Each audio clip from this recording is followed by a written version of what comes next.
ओम ब्रह्मर्वाय नमः। ओम श्री रामाय नमः। ओम हानु हानु हानु हनुमते नमः। ओम क्लीं मूर्ति शारदे मम कार्य सिद्ध कुरु कुरु नमः।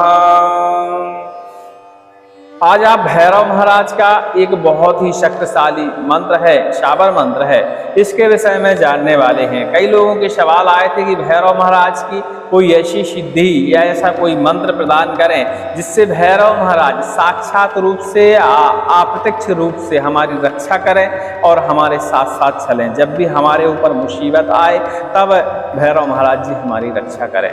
और जो मंत्र आज हम आपको बताने वाले हैं, इस मंत्र के जापन करने से और सिद्ध कर लेने से समझ लीजिए भैरव महाराज वाकई आपके साथ 24 घंटे चलने लगते हैं। जब भी आपको ऐसा लगता है कि भय है, शत्रुओं का भय है, जिंदा शत्रुओं का, इसके अलावा भूत प्रेत बाधाओं का भय है, नकारात्मक शक्तियों का भय है, या चलाई गई विद्या तंत्र मंत्र जैसी बाधाओं का भय है, तो इस मंत्र का आप एक बार ही यदि मुँह से स्मरण करते हैं यानी पाठन करते हैं तो ये सारी बाधाएं तत्काल ही आपसे दूर हो जाती हैं और भैरव महाराज जी तत्काल ही प्रकट होकर आपकी सुरक्षा करते हैं। अब प्रकट होने के देखिए भगवान के, ईश्वर के अलग अलग अपने अपने तरीके होते हैं। कई बार इशारे मिलते हैं, कई बार दिमाग में उनकी आवाज़ गूंजती है, कई बार हमारे दिमाग में ही वो शब्द गूंजने लगता है कि हम ऐसा करें तो हमारी रक्षा हो जाएगी। और भैरव महाराज का यह मंत्र कई सिद्धियां देने वाला मंत्र होता है। इस मंत्र से कर्ण सिद्धि जैसी साधनाएं भी मिल जाती हैं यदि इस मंत्र का सही विधि विधान से सिद्ध किया जाता है, प्रयोग किया जाता है, तो भैरव महाराज की कर्ण सिद्धि की भी प्राप्ति हो जाती है। कर्ण सिद्धि का मतलब होता है कि जिस व्यक्ति के बारे में आप विचार करें या उसका चेहरा देखें तो उसके बारे में आपको पूरी जानकारी आपके दिमाग के अंदर एकदम छप जाए और पता चल जाए। यदि किसी के पास कोई समस्या है या स्वयं के पास कोई समस्या है, आप बस अपनी समस्या का या सामने वाली की समस्या का स्मरण करें तो समझ लीजिए उसकी जानकारी आपके दिमाग में एकदम फिट हो जाती है और 100 में 100% वह जानकारी सही लगती है। कई लोगों को इस मंत्र को सिद्ध करने से कान में आवाज़ भी सुनाई देती है। जैसे आप किसी के बारे में विचार कर रहे हैं तो आपके कान में टेलीफोन की तरह आवाज़ें भी सुनाई देती हैं कि इसके बारे में ये समस्या है, इसका नाम ये होना चाहिए। ऐसी इस मंत्र की कुछ विशेष बातें हैं जो इस मंत्र को सिद्ध करने से मिल सकती हैं, लेकिन इस मंत्र का रक्षा में या अपनी सुरक्षा में विशेष प्रयोग किया जाता है। हमने बताया कि जब भी आपको किसी चीज़ का भय हो, भूत प्रेतों का भय हो, नकारात्मक शक्तियों का भय हो, तो इस मंत्र का आप पालन करेंगे, एक बार पाठन करेंगे, सिद्ध करने के बाद तब यह मंत्र आपकी तत्काल ही रक्षा करता है और आपको एहसास भी होता है। कई लोगों को हमने बताया कि इशारे मिलते हैं, कुछ इशारे मिलते हैं, ऐसे इशारे मिलते हैं कि हमारे आसपास कोई खड़ा है, हमारी सुरक्षा कर रहा है, या हमारे पीछे कोई खड़ा है, हमारे आगे कोई खड़ा है। ऐसे एहसास होते हैं इस मंत्र को सिद्ध करने के बाद। और भैरव महाराज जी प्रत्यक्ष अप्रत्यक्ष रूप से आपकी संपूर्ण सुरक्षा करते हैं, चाहे बाधा कितनी बड़ी ही क्यों ना हो, क्योंकि हमने बताया इस मंत्र को सिद्धिकरण करने से भैरव महाराज का प्रत्यक्षीकरण भी प्राप्त हो जाता है। अब चलिए इस मंत्र को कब सिद्ध करना चाहिए। वैसे तो शाबर मंत्र जो होते हैं हर व्यक्ति के अपने अपने क्षेत्र के अलग अलग समय, अलग अलग मुहूर्त होते हैं और अलग अलग उनके नियम होते हैं, लेकिन हमारे यहाँ जो भी मंत्र है उसकी विधि इतनी आसान होती है कि एक बच्चा भी सिद्ध कर लेता है। और ये भैरव महाराज जी का मंत्र है, सर्वगुण संपन्न मंत्र है। देखिए बहुत ही शक्तिशाली मंत्र है। कहा जाता है कि मंत्र कोई भी हो, यदि मंत्र की सिद्धि आपको मिल जाती है तो वह मंत्र इतनी अच्छी तरह कार्य करता है, इतनी अच्छी तरह कार्य करता है कि समझ लो जैसे आपका कोई मित्र होता है और आपके साथ जैसे बैठा हुआ हो, आपके साथ चल रहा हो, सारी चीज़ें आपको बता रहा हो, सलाह दे रहा हो। इस तरह इस मंत्र को सिद्ध करने से आभास होने लगता है, मतलब ये कि अलग सी शक्ति जो होती है वो आपको दिखाई देने लगती है या एहसास होने लगती है। चलिए इस मंत्र के बारे में जान लेते हैं, पहले इसकी सिद्धि विधि जानते हैं और फिर इस मंत्र को हम आपको बता देंगे। ये तो हमने जो आपको बताया, इससे क्या क्या आपको फायदे हो सकते हैं। लेकिन जब किसी इष्ट का प्रत्यक्षीकरण होता है तो कुछ ऐसे कार्य भी आप उस मंत्र के जरिए करवा सकते हैं जो असाध्य होते हैं। अब उन सब के बारे में देखिए, अपनी अपनी लोगों की समस्याएं होती हैं, हर व्यक्ति की अपनी समस्याएं होती हैं, तो अपने हिसाब से आप अपनी समस्या इस मंत्र के सामने रखकर उस कार्य को आप करवा सकते हैं, नुकसान किसी का ना करते हुए। लेकिन भैरव महाराज जी का मंत्र है, आपके बारे में जो भी बुरा सोचता है तो भैरव महाराज जी पहले उसको निपटा देते हैं, क्योंकि हमने बताया यह मंत्र प्रत्यक्षीकरण देने वाला मंत्र होता है, तो आपको कोई नुकसान पहुंचाने के बारे में सोच भी नहीं सकता। इस मंत्र के जरिए आप दूसरों का भी भला कर सकते हो। जितना इस मंत्र के जरिए आप परोपकार करेंगे, समझ लीजिए इस मंत्र की शक्ति उतनी ज़्यादा बढ़ेगी और भैरव बाबा की जो छवि है या उनका प्रत्यक्षीकरण है उतना ही निखर के आता रहेगा। जितने बार इस मंत्र के जरिए किसी को लाभ होगा, उतने बार आपके सामने भैरव महाराज का जो प्रत्यक्षीकरण है और निखर के आता रहेगा, मतलब और अच्छे से आपको सारी चीज़ें समझ में आने लगेंगी। इस मंत्र को वैसे तो मार्गशीर्ष महीने के कृष्ण पक्ष की अष्टमी के दिन सिद्ध किया जाता है, यानी भैरव जयंती उस दिन पड़ती है, उस दिन इस मंत्र को सिद्ध किया जाता है। जिसे मान लो मार्गशीर्ष का मतलब समझते हैं अगहन का महीना या मृगशीर्ष का महीने की कृष्ण पक्ष की अष्टमी के दिन इस मंत्र को सिद्ध किया जाता है। ये तो मान लो लंबा समय हो जाता है, क्योंकि अभी आप ये सावन खत्म हुआ है, भादों में यह वीडियो देख रहे हैं, अभी 2 महीने हैं लगभग अगहन के लिए, तो वो तो लंबा समय वाली बात होगी। आप बोलेंगे मंत्र को तो हम अभी श्रवण कर रहे हैं, हम चाहते हैं कि आज से ही सिद्धिकरण कर लें, तो बिल्कुल परेशान होने की जरूरत नहीं है। मंत्र का जापन आप रविवार, बुधवार और गुरुवार से शुरू कर सकते हैं। ये भैरव बाबा की पूजा के लिए अच्छे दिन माने जाते हैं। देख लीजिएगा, शुभ मुहूर्त हो, शुभ नक्षत्र हो, सर्वार्थ सिद्धि योग हो, इन मंत्रों को इस मंत्र को मतलब इस दिन से आप थोड़ा थोड़ा जापन शुरू कर सकते हैं। लेकिन जब इसका ओरिजिनल मुहूर्त आए, मार्गशीर्ष की कृष्ण पक्ष की अष्टमी जब आए, तब इस मंत्र का आपको संपूर्ण सिद्धिकरण करना होगा। क्योंकि आप थोड़े थोड़े मंत्रों का यदि जाप करते रहते तब भी यह मंत्र असर करने लगता है, क्योंकि कोई भी मंत्र का यदि उसमें संपूर्ण शक्ति चाहिए तो उसको लंबे समय तक देखिए जाप करना पड़ता है।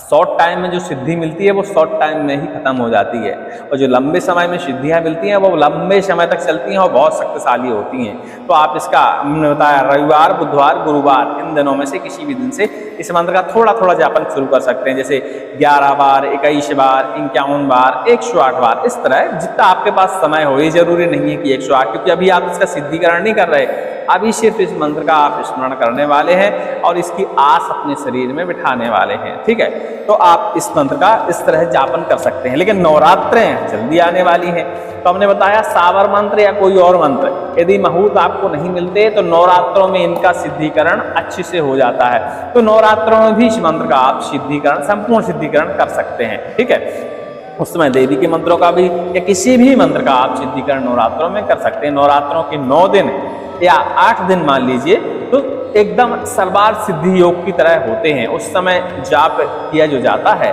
जैसे आपको 1.25 लाख जाप करना होता है तो आप 1.25 लाख नहीं कर पाते, उसका 51,000 ही जाप कर पाते, तब भी उस मंत्र में आपको सिद्धियां मिल जाती हैं। ऐसा शास्त्रों में या हमारे गुरुजी के द्वारा बताया जाता है। ठीक है, अब इसको कैसे सिद्ध करना है? मार्गशीर्ष महीने की कृष्ण पक्ष की अष्टमी को इसको सिद्ध करना है। ज़्यादा नहीं करना, ज़्यादा नहीं जप करना है, सिर्फ इसकी 11 माला आपको जप करनी है। 11 माला मात्र। और कहाँ जप करनी है? इस मंत्र को आपको घर से बाहर जाने की जरूरत नहीं है, अपने पूजा स्थान में, घर में ही, मंदिर में ही आप इस मंत्र का जापन कर सकते हैं। 11 माला इसकी बढ़िया आप जप करिए। पूर्णतः आप भैरव जी का ध्यान करते हुए मन में उनकी आस बनाइए।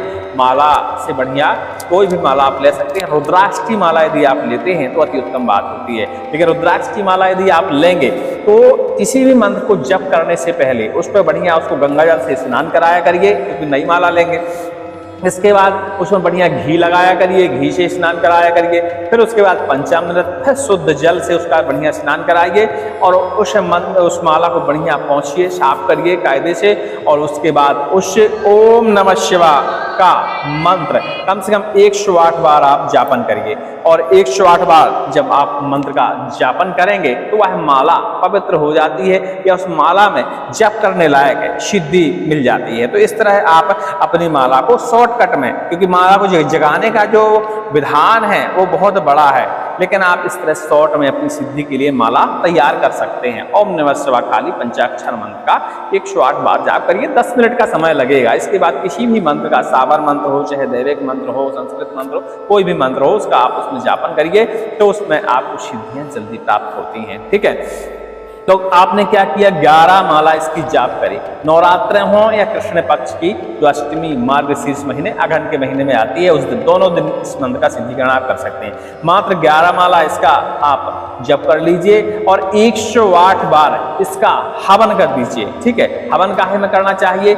एक खप्पर बना लीजिएगा भैरव बाबा का, काली जी का, चंडी जी का और इसके अलावा जोगनी का, योगनी का, मरही का, ऐसे ये कुछ देवी देवता हैं और वीरभद्र जी का, ऐसे देवी देवताओं का यदि हवन आप खप्पर में करते हैं तो जल्दी ही आपको फायदा नजर आने लगता है, क्योंकि इन लोगों के खप्पर जो है प्रिय माने जाते हैं इन लोगों को। तो आप खप्पर में हवन डालिए तो बहुत जल्दी ही ग्रहण कर लेते हैं और जब ग्रहण करेंगे उनके तो बहुत जल्दी ही आपको फल देंगे। ठीक है, खप्पर में बनिए, हवन डालिए। हवन सामग्री आप बाजार से ला लीजिएगा, उसमें घी मिलाइएगा, गुग्गुल लोभान जरूर मिलाइएगा। ठीक है, हवन के साथ, ये बहुत जरूरी है। और इसमें ऊमर की लकड़ी मिल जाती है पंसारियों की दुकान के यहाँ, और जंगल क्षेत्र में, गांव देहात में आप रहने वाले होंगे तो ऊमर को आप अच्छे से पहचानते होंगे। ठीक है, तो आप ऊमर की लकड़ी सुखा के रख लीजिएगा, उसकी लकड़ी ही खप्पर में डालिएगा और हवन करिएगा। ठीक है, और कोशिश करिएगा थोड़ी सी नीम की लकड़ी भी उसमें डाल दें तो अति उत्तम रहता है। इतनी ही इसकी सिद्ध करने की विधि विधान है। अब देखिए, फूल, प्रसाद, वस्त्र, ये तो सब कोई जानता है कि इतना भगवान को चढ़ाना ही है। पहले भगवान को स्नान कराना है, अच्छा चढ़ाना है, पुष्प चढ़ाना है, वस्त्र अर्पण करना है, प्रसाद चढ़ाना है, मीठे वाले पुए चढ़ाने हैं। तामसिक कोई भी चीज़ नहीं चढ़ानी है। ठीक है, सात्विक चढ़ानी है, क्योंकि भगवान की जैसी शुरुआत में आप प्रार्थना करना शुरू कर देंगे या जिस शुरुआत में जिस हिसाब से आप चलना शुरू कर देंगे लास्ट तक उसी हिसाब से आपकी पूजा चलेगी। और शुरुआत से आपने तामसिक पूजा शुरू कर दी तो आपको लास्ट तक तामसिक पूजा ही करनी पड़ेगी। और तामसिक पूजा में अक्सर नुकसान होने के चांस ज़्यादा रहते हैं, क्योंकि हमेशा आप तामसिक पूजा नहीं प्रदान कर सकते। कई बार ऐसी समस्याएं होती हैं कि आप उनके समय पर, क्योंकि हर बार मार्गशीर्ष की अष्टमी को उनकी पूजा आपको करना अनिवार्य है। इस मंत्र का 108 बार सिद्ध करने के बाद के समय 108 बार जाप करना बिल्कुल अनिवार्य है, हर साल। ठीक है, तो उस समय हर साल फिर आपको तामसिक पूजा देनी पड़ेगी, तो वो नहीं करना चाहिए। आपको शुरुआत से सात्विक पूजा लेके चलें और भगवान से बढ़िया प्रार्थना करें कि महाराज जो हमारे पास है उसको ग्रहण करें, और इस मंत्र का हम परोपकार हेतु प्रयोग करेंगे तो इस मंत्र में पर्याप्त सिद्धि दें, ताकि हम दूसरों का भला कर सकें, दूसरों की बाधाओं का हरण कर सकें, और अपनी बाधा भी हरण हो ही जाएगी। ठीक है, अब इसका प्रयोग करने का जो विधि विधान है वो आपको बताने की आवश्यकता नहीं है, क्योंकि यह मंत्र कर्ण साधना की तरह कार्य करने वाला मंत्र है। समझ गए? तो इस मंत्र का जब आप सिद्धिकरण करेंगे तो कैसे प्रयोग करना चाहिए वो सारी चीजें आपको सेम ही एहसास हो जाएंगी। ठीक है, लेकिन फिर भी कई बार क्या होता है कि कई लोगों को तत्काल साधनाएं नहीं मिल पाती हैं, उनको समय लग जाता है। तो ऐसे में जब भी आपको लगे कि खतरा है, प्रेत बाधा है, शत्रु का भय है, तो इस मंत्र को सीधा आप एक बार पाठन करिए। ज्यादा पढ़ने की जरूरत नहीं है, सिर्फ एक बार पाठन करिए, अपनी शिखा में गांठ लगा दीजिए। समझ लीजिए आपकी शरीर में, पूरी शरीर में एक सुरक्षा कवच का निर्माण हो जाएगा, और फिर कोई भी शत्रु हो या कोई भी भूत प्रेत हो, कोई भी नकारात्मक ऊर्जा हो, आपको छू नहीं सकती, वह आपसे 100 कदम दूर ही चली जाएगी। ठीक है, इसके अलावा जैसे परोपकार है, क्योंकि लोगों को क्या है, मंत्र जब जाप करते हैं तो सोचते हैं कि दूसरे दिन से ही हम इस मंत्र का प्रयोग करने लगे। कोई दिक्कत नहीं, परोपकार में यदि इस मंत्र का प्रयोग करते हैं तो एक मोर का पंख ले लीजिए, एक सांगीन ले लीजिए, देखिए दिख रही होगी सांगीन पीछे, तो ऐसी एक सांगीन ले लीजिए, क्योंकि सांगीन यदि आप रखते हैं साथ में, जब आप जाप करेंगे, सिद्धिकरण करेंगे, तो इस सांगीन को भैरव बाबा को जरूर अर्पण करिएगा। ठीक है, अर्पण करिएगा। माँ का अस्त्र है लेकिन भैरव बाबा को भी प्रिय है, तो वहाँ जरूर अर्पण करके छोटी सी बनवाइएगा, ज़्यादा बड़ी नहीं बनवाइएगा।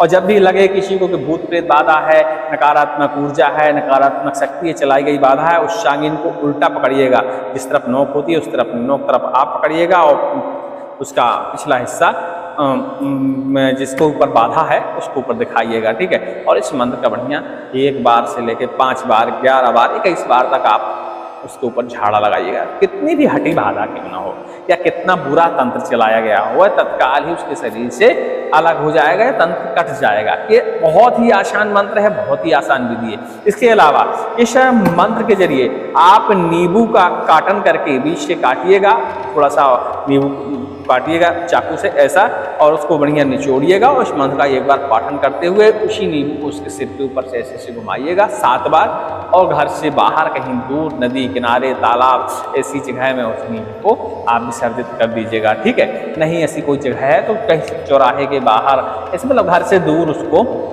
या जहाँ लोगों के पैर न पड़ते हों ऐसी जगह उस नींबू को आप फेंक दीजिएगा। समझ लीजिए उसकी सारी बाधाएं उसके शरीर से निकल जाएंगी। चलिए, ये तो हो गई बातचीत। अब हम आपको मंत्र एक बार स्मरण कराते हैं, और मंत्र आपको बहुत जल्दी ही डिस्क्रिप्शन में लिखा हुआ मिलेगा, नहीं तो संकटनाशक में ये सारे मंत्र, अब हम बहुत समय आने वाला है तो सारे मंत्र हम वहाँ लिखने वाले हैं, तो आप देख लीजिएगा। सारे मंत्र जो इसमें उच्चारण के लिए हैं 108 बार हैं, 51 बार हैं, 21 बार हैं, जो भी हैं वो या तो हम दोबारा से उनका वीडियो बनाएंगे तो उनकी स्क्रीन पे लिखेंगे, या डिस्क्रिप्शन में पुरानी वीडियो में ही डिस्क्रिप्शन में हम इन मंत्रों को लिख देंगे। चलिए मंत्र का श्रवण करिए एक बार, ठीक है। आप कहेंगे तो 2 बार सुना देंगे, क्योंकि इस मंत्र को आपको याद करना है, लिखना नहीं है। ठीक है, इस बात का ध्यान रखना है। तो हम धीरे धीरे बोलेंगे, बढ़िया आराम से आप सुन लीजिएगा। ओम ब्रह्मभैरवाय नमः। किसी भी मंत्र को श्रवण करने से पहले या जापन करने से पहले उस इष्ट का मेन कोई बीज मंत्र या शॉर्ट मंत्र जरूर बोला करिए, या लास्ट में भी बोला करिए। ओम ब्रह्मभैरवाय नमः।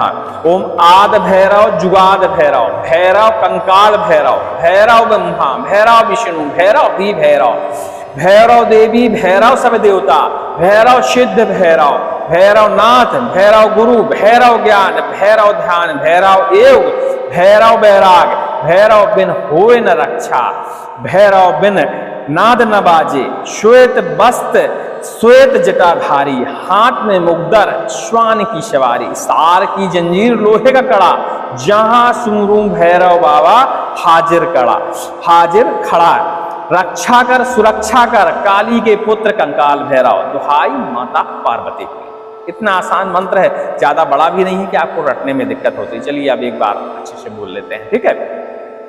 ओम आद भैरव जुगाद भैरव, भैरव कंकाल भैरव, भैरव ब्रह्मा, भैरव विष्णु, भैरव की भैरव, भैरव देवी, भैरव सब देवता, भैरव सिद्ध भैरव, भैरव नाथ, भैरव गुरु, भैरव ज्ञान, भैरव ध्यान, भैरव योग, भैरव बैराग, भैरव बिन होए न रक्षा, भैरव बिन नाद न बाजे, श्वेत वस्त्र श्वेत जटाधारी, हाथ में मुग्दर, श्वान की सवारी, सार की जंजीर लोहे का कड़ा, जहां सुमरू भैरव बाबा हाजिर खड़ा, रक्षा कर सुरक्षा कर, काली के पुत्र कंकाल भैरव, दुहाई माता पार्वती की। ओम ब्रह्मभैरवाय नमः।